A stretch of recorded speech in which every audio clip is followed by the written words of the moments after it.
कुंभ के बारे में बताइए। बहुत सारे लोगों को अब ये शब्द पता है, पर एग्जैक्टली कुंभ की इतनी क्या इंपॉर्टेंस है? इस बार जो हो रहा है 2025 का कुंभ लाइफ टाइम में होने वाला एकमात्र कुंभ है। 144 साल बाद प्रयागराज यानी इलाहाबाद में हो रहा है। लेडीज और जेंटलमैन, वेलकम टू कुंभ नगरी प्रयागराज।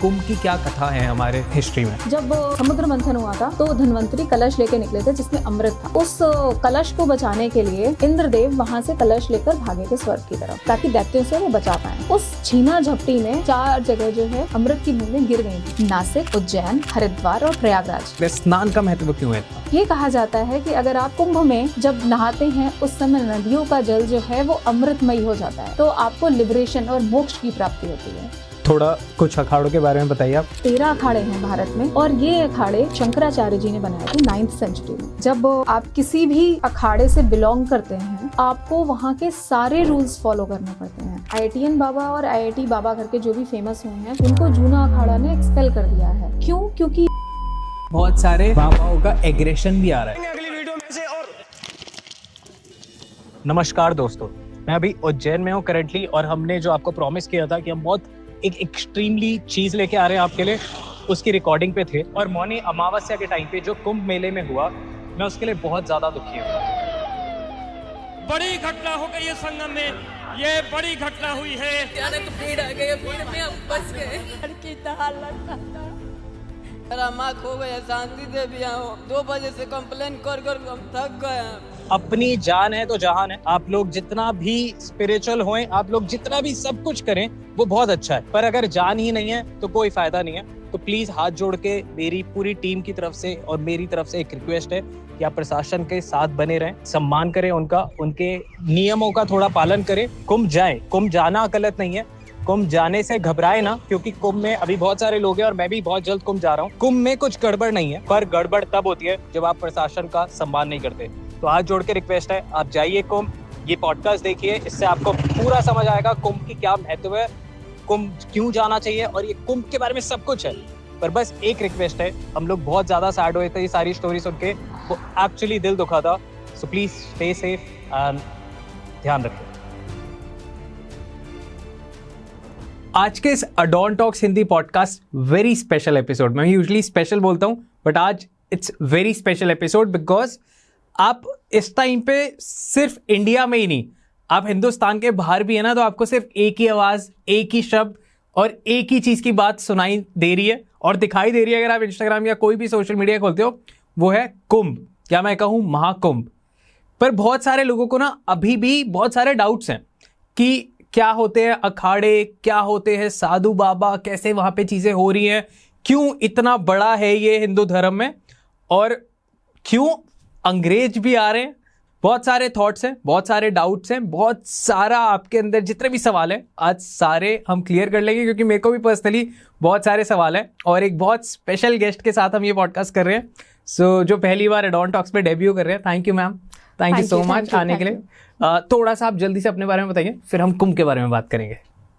मेरा नाम मनोज्ञा है जी। मैं वैसे तो एक मार्केटिंग VP हूँ, पर साथ में मैं एंशिएंट इंडियन विजडम के बारे में बात करती हूँ अपने चैनल मनु कहत पे। इंस्टाग्राम और यूट्यूब पे हूँ मैं, और इंस्टाग्राम पे कुछ 1 साल पहले मैंने काम स्टार्ट किया था और 7 लाख फॉलोअर्स हैं। 1 साल में बहुत सारे लोगों ने आपको देख ही लिया वैसे। तो वहाँ पर मैं स्टोरी टेलिंग कुछ इस तरीके से करती हूँ कि आप लोगों को जो आजकल की जेंजी बच्चे हैं या मिलेनियल्स हैं जिनको हमारे अध्यात्म, वैसे से अध्यात्म में बात कर रही हूँ अपने इतिहास की, कि महाभारत और रामायण के विषय में जो चीज़ें नहीं पता हैं, जो टीवी पे जिस तरीके से नहीं दिखाया है पर जो सच है, उसके बारे में मैं बताती हूँ। एंशिएंट इंडियन विजडम से किस तरीके से आज की मॉडर्न डे प्रॉब्लम्स को रिजॉल्व करा जा सकता है। अगर आप एक कॉर्पोरेट वर्ल्ड में हैं या फिर आप किसी रिलेशनशिप प्रॉब्लम में हैं या फिर कोई भी आपकी लाइफ से जुड़ी कोई भी प्रॉब्लम हो, किस तरीके से उसका सॉल्यूशन हमारे एंशिएंट इंडियन लिटरेचर में, हिस्ट्री में पड़ा हुआ है, बस उसको आपके पास सही तरीके से पहुँचाने भर की देर है। तो बेसिकली जो हमारी नानी दादी करती थी वो आप थोड़ा सा और मॉडर्नाइज वे में और थोड़ा सा जो हम सबको और इजीली समझ आए वो कर रहे हैं। बिल्कुल, मैं जेंजी की लैंग्वेज में कर रही हूँ, मैं Great. मिलेनियल की लैंग्वेज में कर रही हूँ। I am behaving like a elder sister and I am explaining it to them. Great, thank you so much for that great work. I have seen your reels, 4-5 reels scroll करने के बाद आप ही की हर बार दिखती है, तो आई वाज लाइक कि एक पॉडकास्ट पे कब आएंगी। So thank you so much आने के लिए एंड बहुत इंटरेस्टिंग टॉपिक के साथ आने के लिए ज़्यादा शुक्रिया। कुंभ के बारे में बताइए, क्योंकि बहुत सारे लोगों को अब ये शब्द पता है, महाकुंभ पता है, और फिल्मों में तो सुनते ही आ रहे हैं कि कुंभ के मेले में खो गया, कुंभ के मेले में बिछड़ गया, पर एग्जैक्टली कुंभ की इतनी क्या इंपॉर्टेंस है, क्यों इतना ज़्यादा है सब कुछ? तो I want to know everything about Kumbh, बताइए। धीरे धीरे शुरू करते हैं। सबसे जी। पहले मैं बताती हूँ कि इस बार का जो कुंभ है वो महाकुंभ है। महाकुंभ क्यों है? क्योंकि कुंभ कई तरीके के होते हैं। एक होता है कुंभ, फिर होता है अर्धकुंभ, फिर होता है पूर्ण कुंभ, और फिर होता है महाकुंभ। ओके। कुंभ जो हर 4 साल में होता है, अर्धकुंभ होता है हर 6 साल में मनाया जाता है, पूर्ण कुंभ होता है 12 साल में, और महाकुंभ होता है 144 साल में। तो इस बार जो हो रहा है 2025 का कुंभ, जो प्रयागराज यानी इलाहाबाद में हो रहा है, तो प्रयागराज का कुंभ 144 साल बाद हो रहा है जी। तो ये शायद आपकी, हमारे फैमिली, हमारे आने वाली जो जनरेशन है उसकी लाइफ टाइम में होने वाला एकमात्र कुंभ है। Right. जो कि शायद नहीं, पक्का हम जिंदा नहीं रहेंगे तब तक। Once in a lifetime opportunity है। तो कुछ एस्ट्रोलॉजिकल सिग्निफिकेंसेस होते हैं कि जुपिटर जो है, जुपिटर ही इसकी जो महाकुंभ होता है उस कब हो रहा है, किस डेट पर हो रहा है, किस समय से किस साल हो रहा है, ये जुपिटर की मोशन पे ही डिपेंड करता है। Right. किस तरीके से उसकी गति है, किस राशि में वो पहुंच रहा है। तो एक राशि को कवर करने के लिए उसको 12 महीने लग जाते हैं, तो वो वापस से सेम राशि पर आने के लिए जुपिटर को 12 साल लग जाते हैं। इसलिए पूर्ण कुंभ जो है हर 12 साल पे होता है। राइट। और इसी तरीके से कुछ स्पेसिफिक, जब एस्ट्रोनॉमिकल कैलकुलेशन से जब हम कहते हैं कुछ स्पेसिफिक संयोग बनता है, तब महाकुंभ होता है, और वो इस साल हो रहा है। तो इस साल का कुंभ बहुत इंपॉर्टेंट है, बहुत ही ज़्यादा स्पिरिचुअली भी इम्पोर्टेंस है उसकी। और ये कहा जाता है कि अगर आप कुंभ में जब नहाते हैं उस समय नदियों का जल जो है वो अमृतमयी हो जाता है। इसलिए जब आप उसमें डुबकी लेते हैं जाके, तो आपको लिबरेशन और मोक्ष की प्राप्ति होती है। Right. तो इसलिए आपको वहाँ पे जाना और नदी में डुबकी लेना, ऑल्दो बहुत ठंड है, बहुत ज़्यादा ज़रूरी Right. होता है। एंड इसके पीछे बहुत सारी कथाएं हैं कि कुंभ क्यों बनाया जाता है। तो I want to tell audience कि आपने अब तक अपनी लाइफ टाइम में 2 कुंभ अटेंड करे हैं, राइट? तो उसके बारे में बात करेंगे, क्योंकि मैंने आज तक कोई कुंभ नहीं, और मैं बहुत मन है इस बार जाऊं। सो लेट्स सी कि ऐसे अपॉर्चुनिटीज़ मिलती है तो आई विल गो, बट वो भी बात करूंगा। बट उससे पहले आप बताइए, जो आप कथाएं बता रही हैं कि कुंभ की क्या कथा है हमारे सारे हिस्ट्री में? कुंभ का मतलब होता है कलश जी। सो पहली पौराणिक कथा के अनुसार जब समुद्र मंथन हुआ था तो धन्वंतरी कलश लेके निकले थे जिसमें अमृत था। अब इस अमृत को कौन लेगा, दैत्य या अपने देवता? उनमें युद्ध हुआ था कि हमको अमरता चाहिए है जी। तो उस कलश को बचाने के लिए इंद्रदेव वहां से कलश लेकर भागे थे स्वर्ग की तरफ, ओके। ताकि दैत्यों से वो बचा पाए। तो देवासुर, असुर और देवताओं का संग्राम हुआ था। ये 12 दिन तक चला था। इसमें सूर्य देवता ने और चंद्र देवता ने और बृहस्पति, जिनको हम गुरु कहते हैं, उनका सपोर्ट किया था इंद्र देवता को वो कलश बचाने में, असुरों से प्रोटेक्ट करने में। तो उस छीना झपटी में 4 जगह जो है, जो कुंभ की जो कलश की अमृत की बूंदें गिर गई थी, वो जगह हैं नासिक, उज्जैन, हरिद्वार और प्रयागराज। तो यहाँ पर गिरी थी अमृत की बूंदें, और इस वजह से यहाँ पे कुंभ मेला मनाया जाता है। ओके, ठीक है। अब आते हैं सेकंड स्टोरी पे। सेकंड स्टोरी के हिसाब से कद्रू जो हैं कश्यप ऋषि की पत्नी थी, उनकी एक और पत्नी थी विनीता। ओके। कद्रू ने विनीता को अपना दासी बना लिया था। ठीक है। तब विनीता के जो पुत्र हैं गरुण, उन्होंने अपनी माँ को छुड़ाने के लिए ये जो कलश है, जो अमृत है, वो गंगा पाताल से गंगा जल लाने का काम करा था। तो जब ये ला रहे थे तब उन्होंने उसको 4 जगह उसकी कलश से भी पानी का जल, जो गंगा जल था, वो गिरा था। ओके। वो यही स्थान थे, उज्जैन और हरिद्वार, प्रयागराज और नासिक। जी। ओके। एक और इसी तरीके की कथा मिलती है जिसमें गरुण देव जो हैं वही अमृत कलश लेकर विष्णु लोक जा रहे होते हैं। तो वो जो कलश है वो 4 जगह रखते हैं। Okay. तो यही वो 4 जगह हैं जहाँ पर हम लोग कुंभ मेला आज बनाते हैं।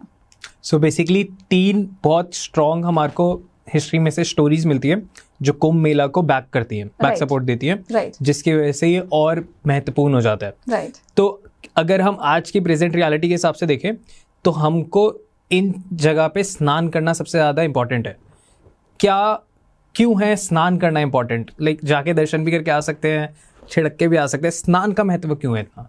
देखिए, स्नान गंगा जी में स्नान करने का इम्पोर्टेंस क्यों है? जी। क्योंकि हमेशा ये बोला जाता है गंगा जी में जब आप डुबकी लेते हैं तो उससे आपकी सारी पाप नष्ट हो जाते हैं, पाप धुल जाते हैं, पाप का घड़ा से आपका कम होता है पाप का घड़ा कम हो जाता है, आपके पाप नष्ट हो जाते हैं। तो जी। इसलिए जो अब मैं प्रयागराज की बात करती हूँ तो ये यहाँ पे त्रिवेणी संगम है, ठीक है, यहाँ पे सरस्वती जी जो अभी तक लुप्त हो चुकी हैं वो भी माना जाता है कि वहाँ पे ही आके मिलती हैं। अगर आप कभी प्रयागराज नहीं गए हैं, आई थिंक, क्योंकि आप पहली बार ही आप बोल रहे हैं कि इस बार जाएंगे, तो जब आप प्रयागराज जाएंगे आप देखेंगे वहाँ पे गंगा जी आ रही हैं, यमुना जी आ रही हैं, जो मिल रही हैं, आपको एकदम एग्जैक्ट लाइन दिखेगी कि 2 रंग की नदियाँ एक जगह मिल रही हैं। It is very beautiful feeling कि वो काली यमुना जी और हरी और मटमैली कलर की गंगा जी जगह मिल रही हैं। और प्रयागराज के बारे में ये बोला जाता है कि एक बार शेषनाग जी से एक साधु ने पूछा था, एक संत ने पूछा था कि प्रयागराज कितना इम्पोर्टेंट है, यहाँ पर गंगा जी में यहाँ पे जो संगम है इसमें स्नान करने की क्या इम्पोर्टेंस है। तो शेषनाग जी ने एक तराजू में एक तरफ प्रयागराज रखा और बाकी तरफ सारे तीर्थ रखे। उस समय भी प्रयागराज का जो पड़ रहा था वो भारी था। Dam, okay.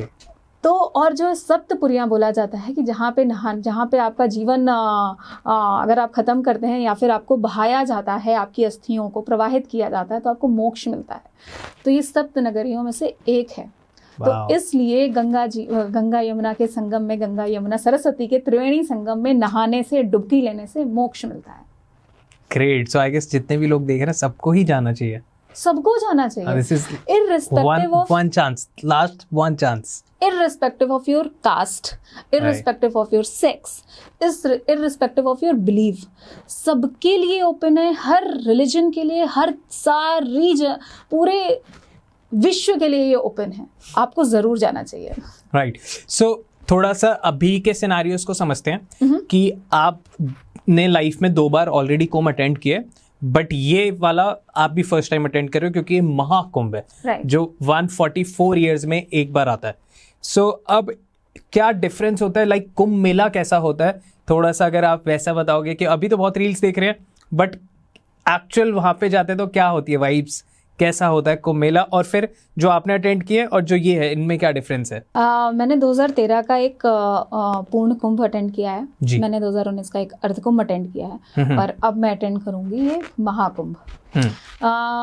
मैं ऑनेस्टली बता रही हूँ, आजकल जेनजी की भाषा में, मिलेनियल की भाषा में मैं बोलूंगी, महाकुंभ में एक वाइब होती है, अपनी एक वाइब होती है कि आपको उस केओस में भी एक पैटर्न दिख रहा होता है। सब लोग एक तरह से चल रहे होते हैं, वहाँ पे बहुत सारी स्पिरिचुअल और कल्चरल एक्टिविटीज़ हो रही होती हैं। आप अगर इकोनॉमी की तरफ से देखें तो वहाँ पे बहुत सारे लोग जो हैं वो जो तीर्थयात्री वहाँ पर आ रहे हैं उनको सपोर्ट करने के लिए, उनको असिस्ट करने के लिए वहाँ पे लोग रहते हैं। इतनी सारी स्पिरिचुअल एक्टिविटीज़ हो रही हैं कि वहाँ पे लोग अगर जाते हैं, एक होता है कल्पवास। तो कल्पवास होता है जितने दिन का कुंभ मेला हो रहा है उतने दिन वहाँ पर रहना। तो आपको वहाँ पे टेंट सिटी, जिसके बारे में बहुत ज़्यादा सोशल मीडिया पे चलता है कि टेंट सिटी, आजकल तो खैर 5 स्टार सुविधाओं के साथ भी टेंट सिटीज़ बनने लग गए हैं, उनके सबके अलग अलग वो बनने लग गए हैं, पर उन्हीं टेंट में रहना पड़ता है। वहाँ बनाई हुई, खुद की बनाई हुई जो घर झोपड़ियाँ होती हैं उसमें रहना होता है। पुआल के बिस्तर पे ज़मीन पे सोना होता है। लोग चप्पल नहीं पहनते हैं, नंगे पैर रहते हैं इस ठंड में, क्योंकि वो सारी स्पिरिचुअल एक्टिविटीज़ होती हैं। इसमें 13 अखाड़े आते हैं। आई एम श्योर आगे हम लोग अखाड़े के बारे में डिटेल में बात करेंगे जी। पर इसमें जो अखाड़े आते हैं वो साधुओं का, नागा साधुओं का इनिशिएशन यहाँ पर होता है। बहुत सारे जो नए साधु जो नागा साधु बनना चाहते हैं उनका यहाँ पे इनिशिएशन होता है। ओके अभी पिछले 4-5 दिन पहले ही इस बार के नागा साधुओं का इनिशिएशन स्टार्ट हो चुका है। ओके, वाह। तो कुंभ में जो कल्चरल एक्टिविटीज़ होती हैं उसमें जो साधु लोग आते हैं, जो अलग अलग अखाड़े आते हैं, वो अपना शक्ति प्रदर्शन करते हैं। जैसे भी 2-4 दिन पहले ही शायद जूना अखाड़ा, नॉट श्योर कौन सा अखाड़ा था, बट उन्होंने भी शक्ति प्रदर्शन किया था, शायद कल ही की बात है। और वो जब हो रहा था तब वहाँ पे मेला क्षेत्र में जितने भी लोग थे, जितने टूरिस्ट थे, ऐसी भीड़ इकट्ठा हो गई थी कि मतलब इट वाज अनबिलीवेबल। क्योंकि वो लोग जो साधु जो हमेशा पूजा पाठ या साधना में अपने आप को इन्वॉल्व रखते हैं, हम लोगों को जो रेगुलर डेज में पूजा करते हुए दिखते हैं, अपने तपस्या में लगे हुए दिखते हैं, वो यहाँ पर वहाँ पर अलग अलग तरीके के शस्त्र चला रहे हैं, शक्ति प्रदर्शन कर रहे हैं। तो जो हमारे लोगों का जो मिसकंसेप्शन होता है ना कि भारत की जो सभ्यता है, हमारी जो स्पिरिचुअल एस्पेक्ट है, that is only Ram Ram Ram Ram और बैठ के केवल हाथ जोड़ के पूजा पाठ करना। It is not only that. आपने पूछा कि अखाड़ा क्या होता है, राइट। अब मैं अखाड़ों पे आती हूँ। अखाड़े जो हैं ये ग्रुप ऑफ साधु होते हैं, ठीक है। 13 अखाड़े हैं भारत में और ये अखाड़े शंकराचार्य जी ने बनाए थे 9th सेंचुरी में। ओके। तो उसके पीछे उनका थॉट प्रोसेस ये था कि भारतीय सभ्यता को बचाने के लिए सब लोग, उस समय तक ऐसा नहीं था कि कोई डेडिकेटेड लोग हों जो भारत की जो स्पिरिचुअल हिस्ट्री है इसको बचाने के लिए इसी लाइन से, इसी स्ट्रीम से लोग आए और युद्ध कर सकें। टेक्निकली सनातन फौजी, Sanatan warriors, okay, to be exact, okay, ठीक है। तो उन्होंने 13 अखाड़ों का की स्थापना करी थी कि समय आने पर राजाओं के लिए और जितने भी बाहर से जो इन्वेडर्स आए हैं उनका कई बार नागा साधुओं ने भारतीय राजाओं को सपोर्ट करा है, उनके लिए लड़ाई करी है। और व्हेन आई से लड़ाई, युद्ध कौशल, प्रॉपर तलवारबाजी और बहुत सारा उसमें फ्रंट लाइन पे जाके लड़े हैं। तो इसलिए अखाड़े बनाए गए थे। ओके, थोड़ा कुछ अखाड़ों के बारे में बताइए आप। तो ये जो 13 अखाड़े होते हैं उसमें 7 शैव अखाड़े हैं और 2 जो हैं उदासीन अखाड़े हैं, एक निर्मोही अखाड़ा है, बाकी वैष्णव अखाड़े हैं। तो 7 जो शैव अखाड़े हैं वो शिव जी की उपासना करते हैं, ठीक है। वैष्णव अखाड़े जो हैं वो विष्णु जी की पूजा करते हैं, उपासना साधना करते हैं। जो उदासीन अखाड़े हैं वो न्यूट्रल रहते हैं, कोई भी मतलब उनके लिए कोई हार्ड एंड फास्ट नहीं कि वो केवल शिव जी की करेंगे या केवल विष्णु जी की उपासना करेंगे। और जो एक सिख अखाड़ा है वो हमारे सिख भाइयों का अखाड़ा है। ओके, सो लोगों के पास ऑप्शन होता है कि उनको कोई भी अखाड़े में जाके अपने आप को कंटिन्यू करना है एज अ, हाँ, उनके बिलीफ सिस्टम पे होता है, वो किस पे भरोसा करते हैं, किस पे, मतलब आप के भी कोई फेवरेट वो होंगे ना, आप भी किसी एक भगवान को मानते होंगे। अगर आप शिव जी के साथ आप का तारतम्य अच्छा बैठता है तो आप शैव अखाड़े में जाएंगे। शैव अखाड़ों में भी 7 अखाड़े हैं, महानिर्वाणी अखाड़ा, अटल अखाड़ा, निरंजनी अखाड़ा, आनंद अखाड़ा, जूना अखाड़ा, आवाहन अखाड़ा और अग्नि अखाड़ा। ओके। वहीं पर वैष्णव अखाड़ों में आते हैं जी। निर्वाणी, दिगंबर और निर्मोही अखाड़ा। ओके। उदासीन अखाड़े में आते हैं बड़ा उदासीन अखाड़ा और नया उदासीन अखाड़ा। तो इन सब में अखाड़ों में डिफ्रेंशिएट करने में भी थोड़ा सा चीज़ें अलग अलग होती हैं। जैसे कि जो शैव अखाड़ा होता है उसमें जो माथे पे तिलक होता है वो हॉरिजॉन्टल 3 लाइनें होती हैं, आप दूर से ही पहचान लेंगे कि ये शैव अखाड़े के लोग हैं, साधु संत हैं। जो वैष्णव अखाड़े होते हैं उनमें लाइन जो होती है, जो तिलक होता है वो वर्टिकल होता है। तो इस तरीके से भी जो सबके अलग अलग चिन्ह होते हैं। जैसे वैष्णव अखाड़े में उनका जो ध्वज होता है उसमें हनुमान जी हैं ऊपर उनके झंडे में। तो इस तरीके से डिफ्रेंशिएट करने के लिए भी बहुत सारी चीज़ें होती हैं। ओके। इसके अलावा अभी पिछले कुछ सालों से किन्नर अखाड़े की भी डिमांड करी जा रही है कि एक सेपरेट अखाड़ा होना चाहिए जो कि किन्नरों का स्पेसिफिक अखाड़ा हो और जिससे कि सारे जो किन्नर हैं उसी में ही अपने आप को एसोसिएट कर पाएँ उस अखाड़े से। पर ये डिस्कशन अभी चल रहा है, अभी कोई भी डिसीजन फाइनल नहीं हुआ है। तो अभी तक ओपन फॉर ऑल है ये जो 13 अखाड़े हैं, पर अभी किन्नर अखाड़े के लिए सारी चीज़ें अंडर डिस्कशन है। ओके। सबसे ज़्यादा सर्च की गई टर्म है कुंभ और उसके बाद जो सर्च हो रहा है वो है नागा साधुस। नागा साधुस के बारे में बताइए। नागा साधु जिस तरीके से मुझे लगता है कि कुंभ का सबसे ज्यादा जो हाइप चीज शाम। होती है वो सबसे ज्यादा नागा साधुओं को लेकर होता है। ओके क्योंकि जिस तरीके से नागा साधु दिखाए जाते हैं जी। वो होते हैं नेकेड, वस्त्र नहीं पहनते हैं। पर मैं आपके दर्शकों के माध्यम से, आपके चैनल के माध्यम से मैं आपको, आपके दर्शकों को ये बताना चाहती हूँ कि सारे नागा साधु वस्त्र विहीन नहीं होते हैं। कुछ नागा साधु होते हैं, अखाड़े अखाड़े पे डिपेंड करता है कि किस अखाड़े के नागा साधु वस्त्र विहीन होते हैं। जो वैष्णव अखाड़ा होता है उसके नागा साधु वस्त्र के साथ रहते हैं। ओके ठीक है, तो इसके साथ नागा साधुओं को लेकर भी बहुत बहुत कहानियां प्रचलित हैं। तो नागा साधुओं का ऐसा होता है कि वो अपने सारे रिलेशंस और सारी चीज़ों को छोड़कर अखाड़े ज्वाइन करते हैं और स्पिरिचुअलिटी के पाथ पे आगे चलते हैं। तो एक प्रोसेशन होता है जिसमें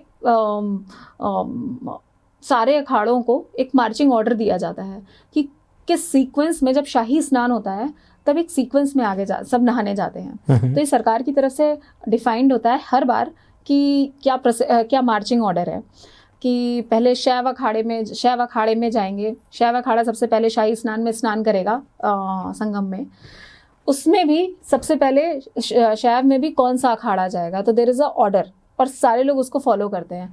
तो कई बार ये देखा जाता है कि जब एक आपने वायरल क्लिप ज़रूर देखी होगी नागा साधु जिसमें सैकड़ों नागा साधु दौड़ रहे हैं, तो वो इसलिए होता है क्योंकि जो नागा साधु होते हैं वो गंगा माँ को माँ मानते हैं। तो वो, और उनका जो गंगा जी के लिए और नदी के लिए जो प्रेम होता है वो मात्र प्रेम होता है। तो वात्सल्य भाव से उसकी तरफ दौड़ते हैं कि मतलब वो एक छोटा बच्चा अपने माँ से इतने सालों तक बिछड़ा रहा है और अभी उनको मौका मिल रहा है, तो वो पूरी दुनिया की परवाह किए बिना एकदम दौड़ते हुए चले जाते हैं कि अब मुझे मौका मिला ना, अब तो कोई रोक टोक नहीं है ना सरकार की या इसकी या किसी भी सांसारिक बंधनों की, इसलिए वो दौड़ते हैं।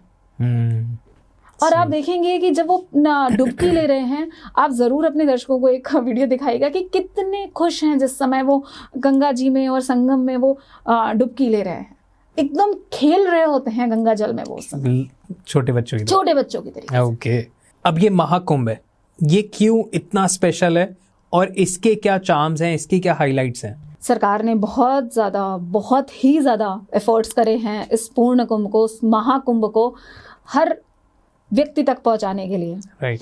इस कुंभ को डिजिटल कुंभ भी कहा जा रहा है। ओके। तो व्हेन आई से डिजिटल कुंभ, इसके लिए महाकुंभ की एक ऐप बनी है, AI चैटबॉट है आपके क्वेश्चंस के लिए। जितने भी आप अगर वेबसाइट पे जाएंगे तो there is a chatbot. Google के साथ, गूगल मैप्स के साथ सरकार ने टाई अप करा है और जो भी मेला क्षेत्र है उसको मैप करवाया है, जिससे कि मेला क्षेत्र क्या होता है, जब गंगा जी या समुद्र की जो रिवर बेड होता है ना, जब पानी कम हो जाता है और जो वो बालू वाला एरिया होता है जहाँ पे बरसात के समय पर नदी रहेगी, जहाँ से वो उतरती है उसी जगह पे टेंट और मेला टेंट सिटी बसाया जाता है, तो उसको मैप करवाया गया है विद गूगल मैप, जिससे कि वहाँ पे कोई खोए ना या फिर उनको नेविगेशन में बहुत ज़्यादा ईज हो जाए। राइट। QR कोड्स दिए गए हैं जो टूरिस्ट आए हैं उनके लिए, और ड्रोन से वहाँ पे सारी चीज़ें मॉनिटर करी जा रही हैं, क्योंकि सेफ्टी का बहुत बड़ा इश्यू होता है। जैसे आपने शुरुआत में ही बोला कि कुंभ में बिछड़े हुए भाई हैं, तो कोई बिछड़ ना जाए, इसलिए हेल्प डेस्क भी बहुत सारी बनाई गई हैं। राइट। ओके। और अपने सेंट्रल मिनिस्ट्री की तरफ से वहाँ पे कलाग्राम को भी इस्टेब्लिश करा गया है। कलाग्राम है जहाँ पर कोई भी, it is free of cost, आप जाएंगे वहाँ पे हर स्टेट की एक एक झांकियाँ लगी होंगी, लोग आर्टिस्ट आ रहे हैं वहाँ पे, और सिंगिंग कॉम्पिटिशन्स हो रहे हैं, क्विज कॉम्पिटिशन्स हो रहे हैं रिलेटेड टू आवर हिस्ट्री और कल्चर। तो इस बार का महाकुंभ जो है वो टेक्निकली इतना ज़्यादा इवॉल्व है और एडवांस्ड है कि सारी चीज़ें आजकल की जो नई जनरेशन है, अगर वो वहाँ पहुँच गई तो उसको ये नहीं लगेगा कि क्या ये कल्चरल फेस्टिवल जो चल रहा है and it is somewhat lesser than cold play. Okay. एक सवाल जो बहुत बार मेरे भी दिमाग में आया और आई गेस सबके ही आएगा, कि जितने भी साधु बाबाज आ रहे हैं, ये सब, इनके पास तो टेलीफोन है नहीं, ये इनके पास तो जियो के सिग्नल नहीं आ रहे हैं, कोई भी और नेटवर्क के नहीं सिग्नल आ रहे हैं, ना ये वाईफाई चलाते हैं, ना इनका कोई इंस्टाग्राम अकाउंट है। तो इनको कैसे पता चला कि हमारे को इस बार प्रयागराज जाना है और कब जाना है, और लाइक एवरीथिंग इनको कौन बता रहा है जा जाके? मुझे ऐसा लगता है कि ये तो अभी ये जो सारी जो मोबाइल है और ये सारी टेक्नोलॉजी है, ये तो अभी की देन है। राइट। कुंभ मेला कब से होता चला आ रहा है? कब हुआ था समुद्र मंथन? हाँ, ठीक है, और तब से ये माना जा रहा है, और जो नियोलिथिक एज है तब के तो प्रूफ मिलते हैं कि कुंभ तब से हो रहा है। तो उस समय भी कैसे लोगों के पास पहुंचता था, और ऐसा नहीं था कि केवल प्रयाग के लोग ही प्रयाग में डुबकी लगा रहे हैं, हर जगह के लोग वहां पहुंच रहे थे। तब तो नहीं थे वाईफाई, तब तो नहीं था हमारा इंस्टाग्राम, और तब तो मेटा नहीं था, तब तो जकरबर्ग नहीं थे। तो उस समय हमारी जो कल्चरल एस्पेक्ट है, हम लोग इतने एस्ट्रोनॉमिकली जितने एडवांस्ड थे, हमेशा से रहे हैं, कि हम लोगों को कैलकुलेशंस पता है, जो मैंने आपको भी पहले बताया कि क्योंकि ये जुपिटर, ये बृहस्पति के जो जैसे वो ट्रैवल करता है, उसके मूवमेंट पे डिफाइन होता है कि कुंभ कब हो रहा है, महाकुंभ कब, पूर्ण कुंभ कब हो रहा है। तो वो लोग एस्ट्रोनॉमिकल और ये जो ग्रहों और नक्षत्रों का जो मूवमेंट का कैलकुलेशन है, उसके बेसिस पे डिफाइन होता था। क्योंकि हमारे घरों में एक तो ये रेगुलर कैलेंडर चलता है, सबके घर में एक ठाकुर प्रसाद का पंचांग भी होता है, और पंचांग में ये लिखा होता है कि कौन सी चीजें क्या हैं, और वो हमें पंचांग इसलिए देखना पड़ता है क्योंकि हमें कैलकुलेशंस नहीं पता हैं। पर जो हमारे साधु और संत महात्मा हैं, जो कि हमेशा कंदराओं में, गुफाओं में, जंगलों में, हिमालय में तपस्या करते रहते हैं, उनको ये सारी चीज़ें पता हैं, उनको मूवमेंट्स पता हैं, उनको कैलकुलेट करना आता है। इसलिए वो जब ग्रहों का अलाइनमेंट देखते हैं, उस हिसाब से वो अपने आप वहाँ पे पहुँच जाते हैं। इसके लिए बहुत ही इंटरेस्टिंग स्टोरी है। देखिए, अभी इसका सत्यता के ऐसे कोई प्रूफ नहीं मिलते हैं, पर 1942 में माना जाता है बहुत सारे न्यूज़पेपर्स में छपी थी ये स्टोरी। तो 1942 में जब वर्ल्ड वॉर सेकेंड चल रहा था, तब प्रयागराज में अकबर का एक किला है, अकबर ने बनवाया हुआ है। तो वहाँ पे ऐसा माना जा रहा था कि जापानीज ये सोच रहे हैं कि वहाँ पर आर्मी है। ओके। तो वो डाउट ये था ब्रिटिशर्स को कि वो वहाँ पे कहीं बॉम्बिंग ना कर दें। तो इसलिए उस साल कुंभ भी पड़ा। तो कुंभ में लोग आएंगे, सारे टूरिस्ट आएंगे, साधु सन्यासी आएंगे, तो जिससे कि वो काफ़ी वल्नरेबल सिचुएशन हो जाती वहाँ पे। तो एक्टिवली जो ब्रिटिशर्स थे, उन्होंने मना करा कि इस बार का कुंभ ऑर्गेनाइज नहीं होगा। तो एक्टिवली ट्रेन्स पे टिकट के लिए रोक लगा दी गई, बैन लगा दिया गया। आसपास की चीज़ें भी रोक दी गई, कम्यूट करने के साधन कम कर दिए गए। पर लाखों लाख सन्यासी साधु उस साल आए थे बिना बुलाए। उस समय वहाँ के जो वाइसराय थे, उन्होंने बोला, हमारे मदन मोहन मालवीय जी से पूछा कि मतलब कैसे किया, how is it even possible कि आप लाखों साधु के साथ आप कैसे यहाँ पे मौजूद हैं, क्या करा आपने? कह रहे 2 आने लगाए मैंने। तो 2 आने मतलब नहीं समझा मैं, उन्होंने पूछा। तो उन्होंने बोला कि 2 आने में पंचांग आता है, और पंचांग भारत के हर घर में होता है। मुझे किसी को बताने की जरूरत नहीं है कि महाकुंभ कब पड़ रहा है, सबको ये पता है। और किसी को इस मेले, इस स्पिरिचुअल मेले में आने के लिए इनविटेशन की जरूरत नहीं है कि जब सरकार बुलाएगी तभी मैं पहुंचूंगा। ये आपकी शुद्धता के लिए, आपकी लिबरेशन के लिए, आपकी स्पिरिचुअल जर्नी के लिए इम्पोर्टेंट है। इसलिए ये सब बिना बुलाए आ रहे हैं। ग्रेट। आई गेस यही सारी चीज़ों से हिंदुस्तान और हमारी पूरी संस्कृति और ज़्यादा निखर जाती है। बिल्कुल राइट। किस इंटेंसिटी से कुंभ ग्रो होता जा रहा है? क्योंकि आई डोंट नो कि पहले भी फॉरेनर्स आते थे, पहले भी स्टीव जॉब्स की या इतने बड़े बड़े लोगों की वाइफ आके वहाँ पे आके अपना नाम बदलवा लेती थी, या ऐसी ऐसी चीज़ें हो रही थी। कितनी इंटेंसिटी से ग्रो हो रहा है कुंभ? आप अगर नंबर्स देखेंगे ना, तो आप खुद हैरान हो जाएंगे कि कितना स्टेटिस्टिकली कितना चेंज आया है over the period of time. And it is because of कितना जागरूकता भारत सरकार ने भी फैलाई है कि लोगों को आजकल हर बच्चा, जनजी, जो आपने बोला कि जब आप इंस्टाग्राम खोलो तो हर दूसरी रील जो है वो महाकुंभ की चल रही होती है। और इतना ग्लैमराइज कर दिया है कि एवरीवन, सारे, क्योंकि सब लोगों को वो स्पिरिचुअलिटी इंटेंसिटी नहीं पता होती कि हाउ इम्पोर्टेंट इट इज। तो वो कई बार ग्लैमर को कैप्चर करने के लिए भी पहुंच जा रहे हैं, पर at the end of the day वो वहाँ पे डुबकी तो ले रहे हैं ना। डुबकी से भारत सरकार को और जो भारतीयों का लिबरेशन तो हो रहा है ना, कुछ अच्छा तो हो रहा है। बात करते हैं कि किस तरीके से over the period of time इसने ग्रो किया है जी। अगर 1950 की बात करें तो 1950 में कुल 1.5 करोड़ लोग आए थे, जो कि आई थिंक 2.3% थे ऑफ कंप्लीट पॉपुलेशन। और मैंने कुछ डेटा निकाला है, अगर इंडिपेंडेंस के बाद की बात करते हैं तो 1954 में केवल 50 लाख लोगों ने डुबकी ली थी, जो कि 1.2% था कंप्लीट पॉपुलेशन का। ओके। 1977 में 2.3 CR हो गए थे। 2001 में 5 CR हो गया था, जो कि 4.8% था ऑफ द कंप्लीट पॉपुलेशन। 2013 में 12 CR हो गया था, जो कि 9.8% था ऑफ कंप्लीट पॉपुलेशन। वाओ। जो शाही स्नान होता है, कुछ मेन डेट्स होती हैं जिसमें स्नान करा जाता है, और आई एम श्योर हम लोग इसमें आगे बात करेंगे। पर अगर मौनी अमावस्या की बात करी जाए तो 2013 में 3 करोड़ लोगों ने उस दिन नहाया था, और इस बार 2025 में एक्सपेक्टेशन है, जो कि 29 जनवरी को मौनी अमावस्या आने वाली है, कि 8 से 10 करोड़ लोग नहाएंगे सिंगल डे में। 8 से 10 करोड़ लोग। इंटेंसिटी देख रहे हैं, क्या ही मैनेजमेंट होगा ना। क्या ही मैं फैसिनेटेड हूँ वो मैनेजमेंट देखने के लिए भी, कि क्या ही बना दिया उन्होंने। Okay, great. आपको पता है कि वहाँ पर जितने भी वर्कर्स आए हैं बहुत समय से वहाँ पे काम कर रहे हैं। तो सैनिटेशन वर्कर्स हैं वहाँ पर, पानी के लिए लोग मौजूद हैं, बहुत बहुत बहुत सारा काम है, बहुत सारे काम के लिए। तो उनके जो बच्चे हैं उनके लिए सरकार ने वहाँ पे एक टेम्पररी स्कूल बनवा दिया है, जिससे कि वो लोग मिस आउट नहीं करें, क्योंकि इसका तैयारी बहुत महीनों से चल रही है। टेंट सिटी अभी 3-4 महीने से पहले से तैयारी चल रही है। तो पेरेंट्स अगर वहां पर हैं तो अपनी रिस्पेक्टिव प्लेसेस से अगर वहां पर आएंगे तो उनकी बच्चों की पढ़ाई छूटेगी। तो सरकार ने एक्टिवली वहां पर एफर्ट्स डाले हैं। आई गेस उसका रिजल्ट भी मिल रहा है, क्योंकि सिर्फ हम लोग सिर्फ पॉडकास्ट से बैठ के, इंडियन मीडिया ही नहीं, आई गेस ग्लोबली इसकी बात हो रही है। डेफिनेटली। कितने 15 लाख जो फॉरेन टूरिस्ट हैं, हाँ, पहले दिन पे ही, आई गेस पहले डे पे कुछ करोड़ों में लोगों ने डुबकियां लगाई थी, और जिसमें से 15 से 18 लाख फॉरेनर्स थे पहले दिन पे ही। ये फैक्ट्स थे, एंड आई वाज लाइक कि डैम, हम यहाँ हिंदुस्तान में होके नहीं अभी तक गए हैं, और लोग तब से आए हुए।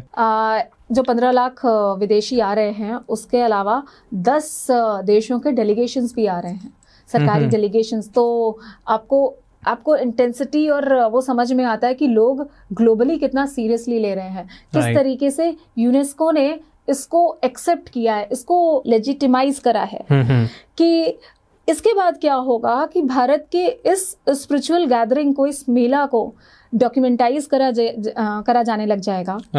इसके लिए बहुत सारे रिसोर्सेज ओपन हो जाएंगे। इसको एक हिस्टोरिकल इवेंट, जो हम जानते हैं हिस्टोरिकल इवेंट है, बट ग्लोबली एक्सेप्टेंस मिल जाएगा। So this is a big deal. एक बहुत ही इंटरेस्टिंग फैक्ट है, मैं इसके बारे में आपको बताती हूँ कि किस तरीके से जो बाकी सारे स्पिरिचुअल एक्टिविटीज़ या रिलीजियस एक्टिविटीज़ बाकी ग्लोबल लेवल पर होती हैं, उसके कंपैरिजन में हमारा जो एक कुंभ मेला है कहाँ स्टैंड करता है। बताइए। हज यात्रा के बारे में तो सबको पता होगा जी। तो अगर 2000 से लेकर अभी तक की बात करी जाए तो लगभग ऑन एन एवरेज 20 से 30 लाख लोग ईयरली जाते हैं हज यात्रा पे। मौनी अमावस्या पे अभी मैंने आपको बताया कि मौनी अमावस्या पे एक दिन में 3 करोड़ लोगों ने डुबकी ली थी 2013 में, और इस बार का अनुमान लगा रहे यार 8 से 10 करोड़। ओके।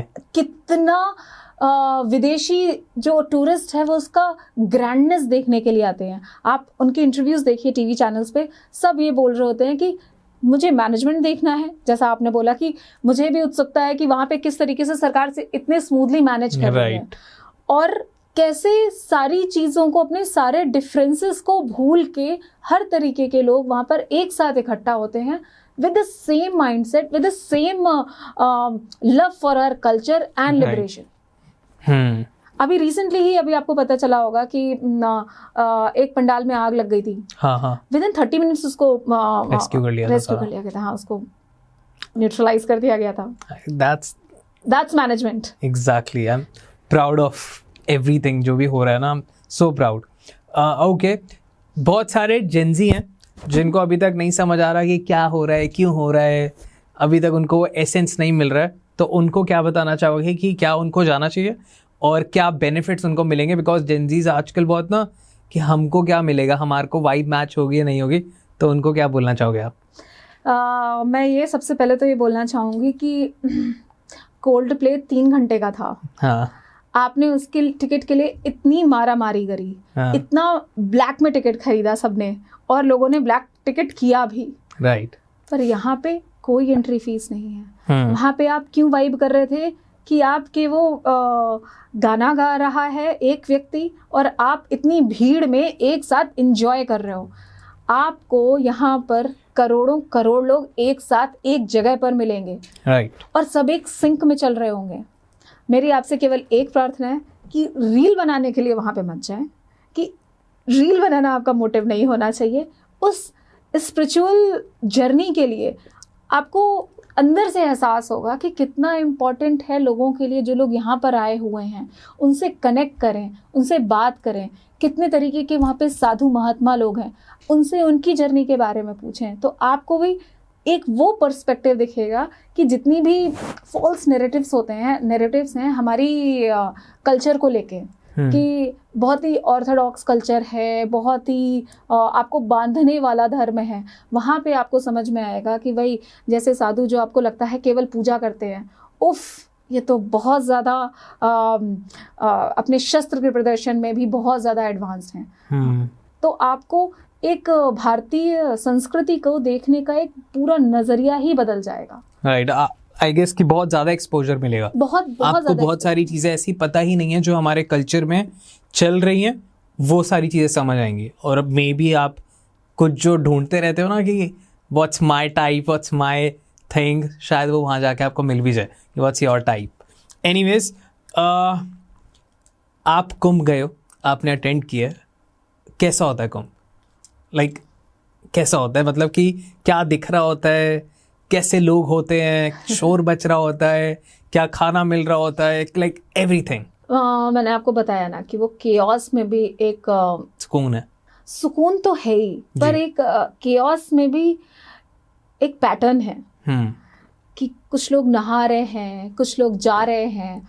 एक समय ऐसा आएगा कि जब कुंभ अपने एकदम पीक पे होता है, जब आप लोग और हम लोग भी जा रहे हैं पिरामिड में, सर ही सर दिखेंगे आपको, केवल वहाँ पर केवल सर दिख रहे हैं, कि केवल लोग टेंट दिख रहे हैं, वहाँ पे स्पिरिचुअल प्रैक्टिसेस हो रही हैं, वहाँ पे नॉर्मल लोग भी दिख रहे हैं, वहाँ पे गृहस्थ आश्रम के लोग दिख रहे हैं, गृहस्थ आश्रम मतलब अपनी फैमिलीज दिख रहे हैं, पति पत्नी दिख रहे हैं, वहाँ पे साधु दिख रहे हैं, वहाँ पे नागा साधु दिख रहे हैं। वहाँ पे जब नागा साधु जो कि वस्त्र विहीन है, जो कि नग्न है, उनकी रिस्पेक्ट, वो भी उस केओस में कितनी अच्छी तरीके से शामिल हैं। लोग रिस्पेक्ट दे रहे हैं, कोई घूर नहीं रहा है, सब लोग उनकी प्राइवेसी की भी रिस्पेक्ट कर रहे हैं, उनके बिलीफ को भी रिस्पेक्ट कर रहे हैं। राइट। लोगों ने लंगर लगाए हुए हैं, तो आपको खाने के लिए भी कोई भी चिंता नहीं है। वहाँ पर बहुत ज़्यादा एक तरफ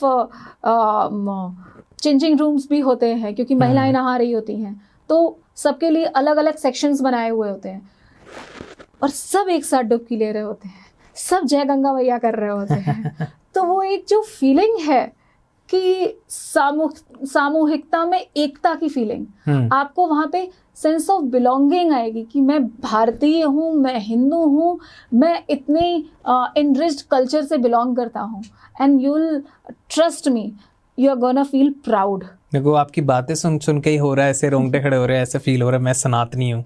ओके, बहुत सारे, पर अभी रील्स ना वायरल भी हो रही है, बहुत सारी रील्स में दिखाया जा रहा है कि बहुत सारे लोग फेम के लिए वहाँ चले गए हैं। बहुत सारे इन्फ्लुएंसर्स जो कुछ महीने पहले तक एकदम डीवा बन के घूम रहे थे, अब वो एकदम से सादगी और उन्होंने अलग ही पूरा धारण कर लिया वेशभूषा, तो उस पे आप क्या कहना चाहेंगे? आई थिंक उनका नाम, जिनका आप नाम ले रहे हैं, वो हर्षा है, ऐसा सही कोई नाम है, कुछ नाम है जी। अब मुझे ये तो पता नहीं कि वो कितनी ज़्यादा ऑनेस्ट हैं, पर उनका कहना जिस तरीके से है कि उनको आनंद स्वरूप जी ने वहाँ पर रहने से मना कर दिया, उनको हटा दिया गया कुंभ मेले से। ओके। तो देखिए, ये जो अखाड़े होते हैं, इन लोगों की अपनी एक मर्यादा होती है, अपने रूल्स होते हैं जो कि फॉलो करना पड़ता है। सबका अपने अपने सेट ऑफ रूल्स होते हैं। जब आप किसी भी अखाड़े से बिलोंग करते हैं तो आपको वहाँ के सारे रूल्स फॉलो करने पड़ते हैं। अभी जैसे IIT बाबा, IITian बाबा और IIT बाबा करके जो भी फेमस हुए हैं, उनको जूना अखाड़ा ने एक्सपेल कर दिया है, डिसिप्लिनरी एक्शन लिया गया है। ओके। क्यों? क्योंकि ऐसा बोला जा रहा है कि वो अपने जो सीनियर्स थे उनके लिए डिसरिस्पेक्टफुल थे। तो देखिए, फेम के लिए आप जो भी कर रहे हैं वो करिए, पर उसमें आप जो अखाड़े हैं, जो ट्रेडिशंस हमारी चलती चली आ रही हैं, अब रिचुअल्स और बाकी सब का मजाक ना उनका उड़ाएं। डिसरिस्पेक्ट मत करिए आप। क्योंकि बहुत सारे इन्फ्लुएंसर्स गए हैं जो मेला कवर कर रहे हैं, वो भी तो उनकी रील्स भी वायरल जा रही हैं। Right. क्यों आपको प्रेटेंड करना है कि मैं सनातनी हूँ, मैं बाबा हूँ, एंड उस तरीके से ही शोहरत चाहिए? आप दूसरे कल्चरल एस्पेक्ट भी दिखा सकते हैं। आप अखाड़े में मत शामिल होइए if you are not going to respect their tradition and rules. Right, absolutely. बहुत सारे एग्रेसिव बाबा भी हैं जो बहुत सारे मीडिया पर्सन्स को और जितने भी लोग जा रहे हैं, मुझे पता चला है कि एक कांटा बाबा है ना, हाँ। आई थिंक वो बैठे हुए हैं, वो कांटों के ऊपर बैठे हुए हैं, लपेटे हुए हैं लोग, उनके ऊपर कुछ जो दान दक्षिणा है वो भी चढ़ा रहे हैं जी। तो अब इस चीज़ से मैं क्या ही बोलूँ। अब मुझे नहीं पता कि उनको दान दक्षिणा की ज़रूरत है या फिर ये उनके एक साधना का एक स्टाइल है, क्योंकि वहाँ पर बहुत तरीके के हमारे साधु लोग आते हैं, हमारे साधु आते हैं, संत आते हैं, जो कि अपनी अपनी तपस्या में, अपनी अपनी चीज़ों में व्यस्त रहते हैं। क्योंकि आपको मैं एक बात बताऊँ, जो नागा साधु होते हैं उनकी कई लेवल ऑफ तपस्या होती है, उसके बाद वो नागा साधु बन पाते हैं। राइट। तो वो 84 धूनी की एक तपस्या है, जिसमें 84 जगह उपले या कंडे या आग के बीच में आग जलाई जाती है और उसके बीच में बैठा जाता है। ओके। और लास्ट उसका स्टेप ये होता है कि सर पे वो रख के उसमें आग जलाई जाती है और उसके साथ वो लोग तपस्या करते हैं। वाओ। तो आपको उन सब चीज़ों की रिस्पेक्ट करनी चाहिए कि वो अपने अपने तपस्या में लगे हुए हैं। We should not be disrespectful discussing कि वो फ्रॉड हैं या फिर वो पैसा कमाने के लिए कर रहे हैं। जो फ्रॉड हैं वो दिख जाते हैं इवेंचुअली कि वो फ्रॉड हैं। तो हमको सभी लोगों को एक बार में डिसरिगार्ड नहीं कर देना चाहिए कि सभी फ्रॉड हैं। सब फ्रॉड नहीं है। कुछ रील्स में बहुत सारे बाबाओं का एग्रेशन भी आ रहा है। आपने देखी है कि कोई कुछ पूछ रहा होता है और वो उसी को जो पड़ा होता है वो फेंक के मार रहे हैं या कुछ हो रहे हैं। What's that going on? तो वो थोड़ा सा स्केरी भी है। या फिर आप उनकी प्रिवेसी या फिर आप कुछ स्टुपिडिटी सवाल पूछ रहे हैं तो अनोइंग होना भी बनता है उनका। आपको कैसा लगेगा कि अगर आप कोई अपना काम कर रहे हैं फुल फोकस्ड होकर एंड कोई आपसे आके कोई क्वेश्चन पूछे, एक क्वेश्चन पूछेगा आप जवाब दे देंगे, 2 क्वेश्चन पूछेगा आप जवाब दे देंगे, लॉजिकल क्वेश्चंस होंगे, और एक्चुअली अगर आपके अंदर जेन्युइन क्यूरियोसिटी होगी, लोग ज़रूर आपकी क्यूरियोसिटी को समाप्त करने की कोशिश करेंगे। आई फील दैट, तभी तो डॉन टॉक्स चल रहा है। जी। पर अगर आपने इरिटेट करना शुरू कर दिया, आपका वो जो क्यूरियोसिटी है वो नैगिंग में बदल गई एंड आप कैमरा सवाल पूछ रहे हैं कैमरा लेके आप नैगिंग कर रहे हैं, तो जो साधना कर रहा है व्यक्ति उसके लिए भी एक पॉइंट पे इरिटेटिंग हो जाएगा। मारना कितना उचित है या नहीं है ये मैं कुछ नहीं बोल सकती क्योंकि नागा साधु और हमारे जो अखाड़े होते हैं वो वायलेंट भी होते हैं। आई गेस क्योंकि उनका काम ही वही था, भारत की सभ्यता की रक्षा करना। तो डोंट मेस विद देम। आप देखो भैया वहाँ रील मत बनाओ ऐसे, क्योंकि आई गेस कि 3-4 जो रील बना रहे थे उनको जो पड़ी थी ना, तो आई वाज लाइक कि सही भी पड़ी है, क्योंकि कुछ भी पूछे जा रहे हैं, कुछ भी। एक से जो आप कांटे बाबा वाले की बात कर रहे थे, वो उनसे किसी ने बोल दिया ये तो नकली कांटा है, उन्होंने कांटा ही चुबा दिया। आई वाज लाइक कि कर ले, नकली है तो ये ले। I was like best reply ever कि ये लो नकली है, ये लो। मतलब आपको उनकी प्राइवेसी का भी रिस्पेक्ट करना चाहिए। एब्सोल्युटली। आई गेस मैं जब हरिद्वार गया था, मैं तब मिला था किसी से, वो भी पूरे प्रॉपर ऐसी वेशभूषा में थे. आई डोंट नो एग्जैक्टली वो कौन सी चीज़ प्रैक्टिस करते थे, बट मैं डर रहा था कि मैं थोड़े से सवाल पूछूं या नहीं पूछूं. और हमने वहाँ पे पूरा उन्होंने रिचुअल किया सारा. उसके बाद जब उन्होंने मेरे को देखा तो देख रहे थे कि मैं इंटरेस्ट ले रहा हूँ, मैं फॉलो कर रहा हूँ. तो ही आज सम्मान कि वो लड़का कहाँ है वो जो यहाँ पे घूम रहा था. तो मैं फिर गया, थोड़ा डर के गया कि कुछ गलत ना बोल दूँ या नहीं. तो जो वहाँ पे पुजारी जी थे उन्होंने मेरे को बोला था कि आप इनको ग्रीट करना ऐसे बोल के, ओम नमो नारायण बोल के ग्रीट करना. तो मैं वहाँ गया, मैंने उनको बोला ओम नमो नारायण. और उसके बाद जैसे ही मैंने उनसे बात स्टार्ट की, ही वॉज इतने ज़्यादा स्वीट. मतलब आप देखो उनके पूरे शरीर पे ऐसे पूरा जो भस्म है और वो भस्म से इतनी अच्छी. मैं सारा इंटरनेशनल वगैरह सब गया हूँ, मैंने बहुत अच्छे परफ्यूम सब ट्राई करें, बट जो उनके भस्म से जो औषधियों की खुशबू थी ना, लाइक वो एक्चुअल बहुत ज़्यादा अच्छी और स्ट्रॉन्ग थी. और वो पूरा एम्बियंस ही अलग था, उनका ऑरा ही अलग था. And I started talking. तो उन्होंने मेरे को तब बोला था कि कुंभ होगा तो तुम आना वहाँ. तब उन्होंने मेरे को ये सारी चीज़ें समझाई थी. आई वाज लाइक कि भाई ये आई होप उनके पास फोन नहीं होगा, स्टिल उनको पता था कि कुंभ होने वाला है और कब होने वाला है. कुछ भी नहीं था उनके पास. वो सिर्फ वहाँ पे अपनी साधनाएं कर रहे थे. I was so happy. इसी तरीके का एक एग्जाम्पल बताऊंगी. मेरी एक फ्रेंड है, वो ट्रैवल कंटेंट क्रिएटर है. ओके. तो पिछली बार प्रयाग का जो कुंभ हुआ था, हरिद्वार का कुंभ हुआ था, हरिद्वार कुंभ की बात है कि वहाँ पे उनको एक्सेस नहीं मिल पा रहा था कुंभ में कंटेंट क्रिएट करने का. ओके. तो उन्होंने क्या करा, उन्होंने नागा साधुओं से रिक्वेस्ट करी, उनकी पिक्चर्स क्लिक करे, उनसे बात करी. नागा साधु इतने ज़्यादा हम्बल, स्वीट और इतने प्यारे थे कि उन्होंने उस बच्ची को, मेरी जो फ्रेंड है, उसको अपने साथ रख लिया लिटरली. कि वो जहाँ कहीं भी जाते हैं, क्योंकि उनको तो पूरे मेला क्षेत्र का एक्सेस है. राइट. तो वो जहाँ जा रहे हैं उनके साथ जा रही है वो. एंड उसने पूरा मेला कवर किया. वाओ. एंड कोई भी अगर पूछ रहा है आप कौन, एंड तो नागा साधु बोल रहे हैं ये बच्ची मेरे साथ है. तो कोई उनसे कुछ नहीं बोलेगा. आपकी इंटेंट क्या है वो मैटर करता है. 100%. आपके भाव क्या है, आप किस इंटेंसिटी से सवाल पूछ रहे हैं, क्यों पूछ रहे हैं, उनको भी समझ आ जाता है. वो तो अगर हम जैसे जो कोई साधना नहीं करते, कुछ नहीं करते, हम थोड़ी सी सेंस कर लेते हैं एनर्जीज, तो उनको तो बंदा देख के पता लग जाता है तो क्यों आया बेटा. और आपको जैसे आप डर रहे थे, वो डर किस लिए रहे थे? क्योंकि उनकी साधना इतनी स्ट्रांग है, उसके उनकी तपस्या के कारण आपको डर लग रहा था. आई वाज स्कैर्ड कि मैं कुछ उनकी प्रोसेस में बाधा ना डाल दूं. राइट. खंडित ना कर दूं कुछ गलती से. छींक ना आ जाए मेरे को. पहले छींको और ले बस में, तो वो ना हो जाए. तो अगर इस केस में अगर कोई नॉनसेंस से क्वेश्चन पूछ रहा है तो they have right to be irritated. I guess ये ले काट ये ले. Okay, thank you so much. I guess हमने ऑलमोस्ट सब कवर कर लिया. बस एक चीज जो रह रही है वो ये है, कुंभ के दौरान कौन कौन सी एक्टिविटीज होती हैं? तो कुंभ में एक तो होते हैं शाही स्नान जी.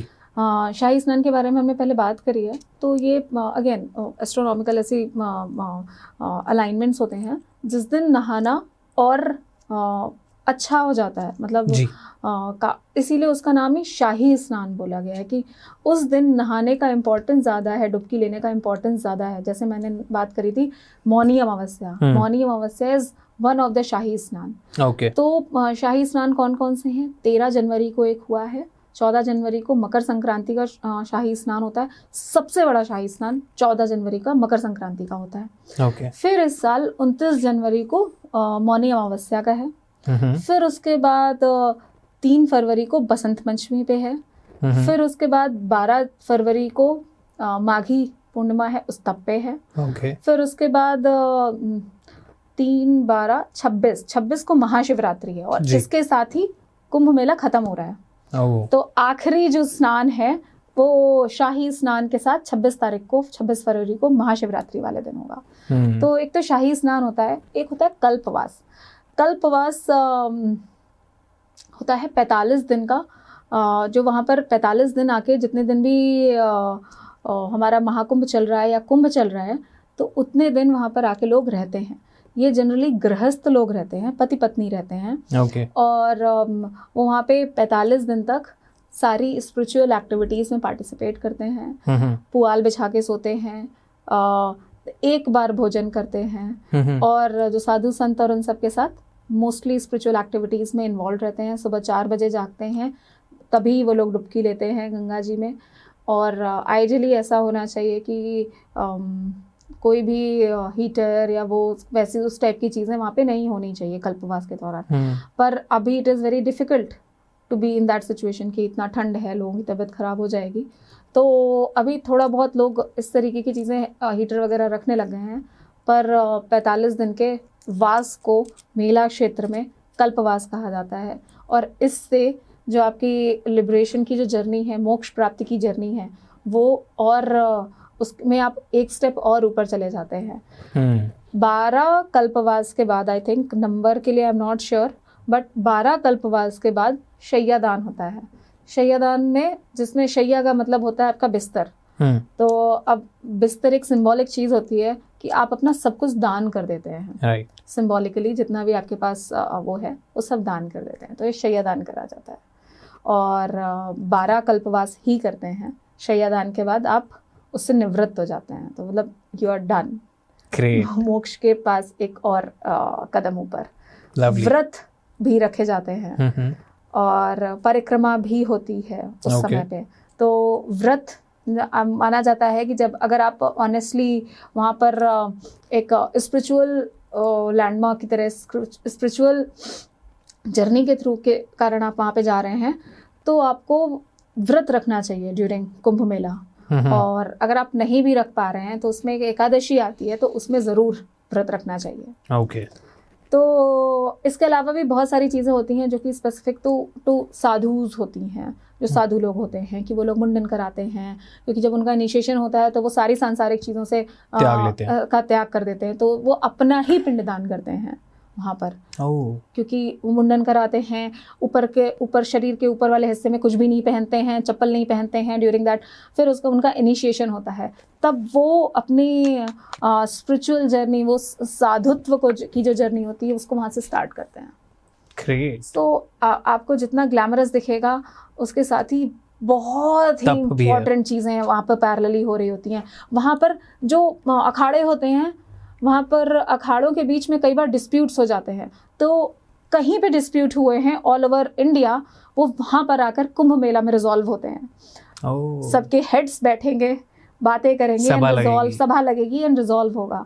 वहाँ पे बहुत सारे जो विद इन अखाड़ा होता है, वहाँ पे चुनाव होते हैं कि लीडर कौन होगा, हेड कौन होगा, जो पूरी उनकी हायरार्की है उसका भी चुनाव वहाँ पर होता है।